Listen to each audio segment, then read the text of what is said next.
Smart Bangladesh বিনির্মাণে ঢেলে সাজাতে হবে জ্বালানি পরিকল্পনা। রাজধানীতে এক সেমিনারে এই মত দিয়েছেন বক্তারা। তারা বলেন, গ্রিন এনার্জিতে প্রয়োজন আরও বেশি বিনিয়োগ, যাতে কমে আসে আমদানি নির্ভরতা। মাত্র একটি ফোন কলে দেশব্যাপী হোম ডেলিভারি দিচ্ছে উমেরা এলপিজি। সেশন শুরু করতে যাচ্ছি। প্রথম সেশনের জ্বালানি সংকট নিয়ে রাজধানীতে জাতীয় মতবিনিময় সভা, যার আয়োজক বাংলাদেশ এন্টারপ্রাইজ ইনস্টিটিউট। এতে উঠে আসে ময়মনসিংহ ও রংপুর জেলার জ্বালানি সংকটের বাস্তবতা। একটা পৌরসভা ছিল। সেমিনারে রংপুরের মেয়র বলেন, 24 ঘন্টার মধ্যে 12 ঘন্টায় বিদ্যুৎ পায় না সাধারণ মানুষ। জবাবে পাওয়ার সেলের মহাপরিচালক জানান, সরকার চেষ্টা করছে বিদ্যুতের ঘাটতি মেটাতে। গ্রাম এলাকাগুলোতে এখনো অল ওভার হাফ ডে, মানে 24 ঘন্টার মধ্যে 12 ঘন্টা অ্যাভারেজ বিদ্যুৎ পায়, 12 ঘন্টাই পায় না। এখান থেকে মানুষকে আপনাদের যে প্রপোজাল, এই প্রপোজালের দিকে টুডে অর টুমরো আমাদের যেতেই হবে। এবং বিদ্যুতের অনেক ভোগান্তি আছে বিদ্যুৎ ব্যবহারে।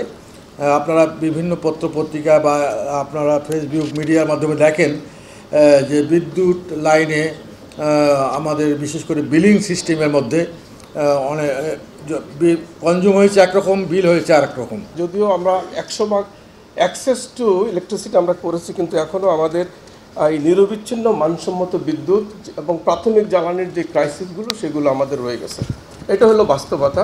Having said that I am not denying that we need to transit. আমি যেটা বললাম করতে হবে, কিন্তু কবে করব?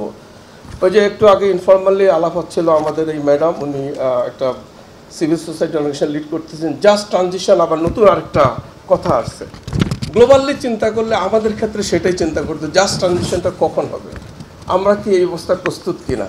সো সেই জায়গাগুলো কিন্তু আমাদের ভাবতে হবে। রংপুর এবং আলোচনায় বক্তারা বলেন, গ্রিন এনার্জিতে বিনিয়োগ প্রয়োজন, কমাতে হবে এ খাতে আমদানি নির্ভরতা। সিটির বাইরের যে এলাকাগুলি, যেখানে অনেকে আরইবি মানে যে অংশটা আরইবি কভার করে বা পিডিবি কভার করে, সেই অংশটা কিন্তু ইলেকট্রিসিটি সেভাবে পায় না। 350 million euro in loan financing combined with 35 in grant funding with technical assistance is what we directly contribute to advancing and accelerating renewable energy in Bangladesh. I met our energy advisor yesterday at a reception, and I told him, Dr. Tawfiq Elahi Choudhury, I think it is time to review your energy policy. He said, why? I said, it looks like little dysfunctional. We need to work on it. কারণ আপনি চাচ্ছেন যে Mujib prosperity plan 40% renewable energy আনবেন by 2041, কিন্তু আপনার মূল emphasis still today on importing LNG. আমরা সই করেছি 25 থেকে 37 সাল পর্যন্ত এলএনজি ইম্পোর্ট করার বিরাট আমরা সই করে আসছি। আর গত বছর আপনি $2.3 বিলিয়ন খরচ করেছেন for importing LNG and this sort of things.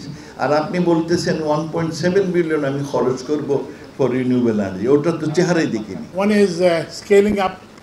একই সাথে পরিস্থিতি উন্নয়নে সমন্বিত উদ্যোগের প্রতিও জোর দেন বক্তারা।